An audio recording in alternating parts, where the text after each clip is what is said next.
ഇന്നത്തെ നമ്മുടെ താരം പോർക്ക് റോസ്റ്റാണ് കേട്ടോ. അതുണ്ടാക്കാൻ വേണ്ടിയിട്ട് 1.5 കിലോ പോർക്ക് ചെറിയ പീസാക്കി കട്ട് ചെയ്ത് കഴുകി എടുത്തു വച്ചിട്ടുണ്ട്. അതിൻ്റെ വെള്ളമൊക്കെ ഡ്രെയിൻ ചെയ്ത് എടുത്തിട്ടുണ്ട്. ഇനി അതിലേക്ക് ഒരു വലിയ പീസ് ഇഞ്ചി, ഒരു വലിയ തുടം വെളുത്തുള്ളി, 4-5 എരിവുള്ള പച്ചമുളകും കൂടെ ചതച്ചെടുത്ത് വയ്ക്കണം. ഇനി 4 മീഡിയം സവാള, ഒരു വലിയ തക്കാളി, ഒരു വലിയ പിടി മല്ലിയില, ഇത്രയും അരിഞ്ഞു വയ്ക്കണം.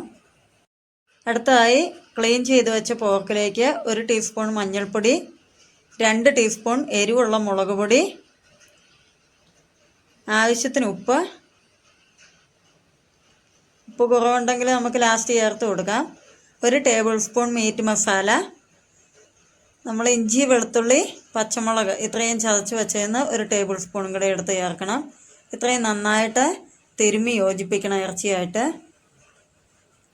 ഒരു 10 മിനിറ്റ് റെസ്റ്റ് ചെയ്യാൻ വെച്ചു. ഇനി അതൊരു കുക്കറിലേക്ക് മാറ്റി കൊടുത്തിട്ടുണ്ട്. ഒരു മീഡിയം ഫ്ലെയിമിൽ 3 വിസിൽ പോകുന്നവരെ വെയിറ്റ് ചെയ്യണം.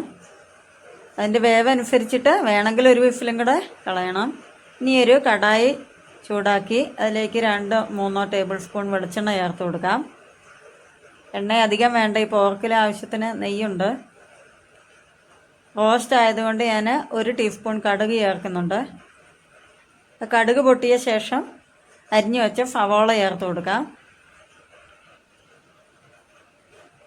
സവാള വഴന്ന് കിട്ടാൻ വേണ്ടി 1 ടീസ്പൂൺ ഉപ്പ് ചേർത്ത് കൊടുത്തിട്ടുണ്ട്. നമ്മുടെ സവാള ഏകദേശം ഒന്ന് വഴന്ന് വന്നിട്ടുണ്ട്. ഇനി അതിലേക്ക് നമ്മൾ ചതച്ച് വെച്ച ഇഞ്ചി, വെളുത്തുള്ളി, പച്ചമുളകും കൂടെ ബാക്കിയുള്ളത് ചേർത്ത് കൊടുക്കണം. ഇനി മീഡിയം ഫ്ലെയിമിൽ വെച്ച് ഇത് കുക്ക് ചെയ്യാവുള്ളൂ, ഇല്ലെങ്കിൽ അതിൻ്റെ ഫ്ലേവർ നഷ്ടപ്പെടാൻ ചാൻസ് ഉണ്ട്. അത് ഏകദേശം ഒന്ന് റെഡിയായി വന്നിട്ടുണ്ട്. അതിലേക്ക് അരിഞ്ഞു വെച്ച തക്കാളിയും കൂടെ ചേർത്തിട്ട് നന്നായിട്ട് വഴറ്റണം. ഇങ്ങനെ നമ്മുടെ തക്കാളിയും സവോളയും എല്ലാം വഴന്നു വന്നിട്ടുണ്ട്. ബ്രൗൺ കളർ ആകുമൊന്നും വേണ്ട, റോസ്റ്റിനായതുകൊണ്ട് ഇത്രയും വഴന്നു വന്നാൽ മതി. ഇനി അതിലേക്ക് 1/2 ടീസ്പൂൺ മഞ്ഞൾപ്പൊടി, 3 ടേബിൾ സ്പൂൺ മല്ലിപ്പൊടി, 4 tablespoon meat masala, 1.5 teaspoon പെരിഞ്ജീരകം ക്രഷ് ചെയ്ത് വെച്ചത്, 1 ടേബിൾ സ്പൂൺ കുരുമുളക് അതും ക്രഷ് ചെയ്ത് വെച്ചതാണ്. ഫൈൻ പൗഡർ ചേർത്താൽ ഇതിന് ടേസ്റ്റ് കിട്ടിയല്ല.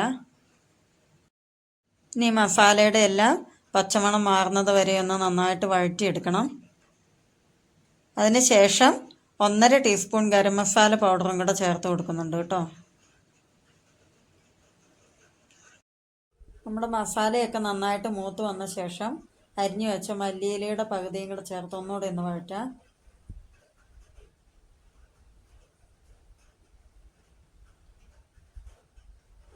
ഇനി നമ്മൾ വേവിച്ച് വെച്ച പോർക്ക് അതിലുള്ള വെള്ളത്തോടെ തന്നെ മസാലയിലേക്ക് ചേർത്ത് ഇളക്കി യോജിപ്പിക്കണം.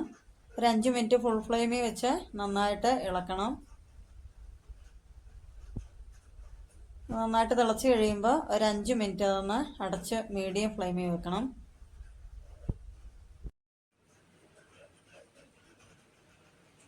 ഇത് എണ്ണയൊക്കെ തെളിഞ്ഞ് വന്നിട്ടുണ്ട്. ഇനി അത് ലോ ഫ്ലെയിമിൽ വെച്ച് 5-10 മിനിറ്റ് കൂടെ നന്നായിട്ട് ഇളക്കി യോജിപ്പിച്ചതൊന്ന് വരട്ടിയെടുക്കണം. നമ്മുടെ പോർക്ക് റോസ്റ്റ് റെഡിയായി വന്നിട്ടുണ്ട്. വളരെ രുചിയുള്ള ഒരു റോസ്റ്റാണിത്. എല്ലാവരും ഒന്ന് ട്രൈ ചെയ്ത് നോക്കണം. നല്ല പച്ചക്കപ്പ കൊത്തി പുഴുങ്ങിയതിൻ്റെ കൂടെയോ കള്ളപ്പം, വെള്ളയപ്പം ഇതിൻ്റെയൊക്കെ കൂടെ നല്ലൊരു കോമ്പിനേഷനാണിത്. പോർക്ക് കഴിക്കാൻ ഇഷ്ടമുള്ളവരൊക്കെ ഒന്ന് ട്രൈ ചെയ്ത് നോക്കണം. അതിൻ്റെ അഭിപ്രായവും കമൻറ്റ് ചെയ്യണം.